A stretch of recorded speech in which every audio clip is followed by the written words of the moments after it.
محەممەد عەلی محەممەدیان مامۆستای یەکێک لە قوتابخانەکانی مەریوانە.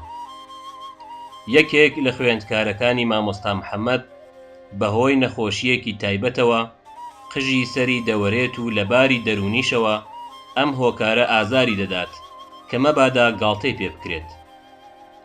بۆ ئەوەی ئەم هەستە ناخۆشە نەبێتە هۆی ئازاری و قوتابیە، مامۆستا محەممەد قژی سەری خۆی تاشیوە و سیمای خۆی وەک قوتابیەکە لێ کردووە.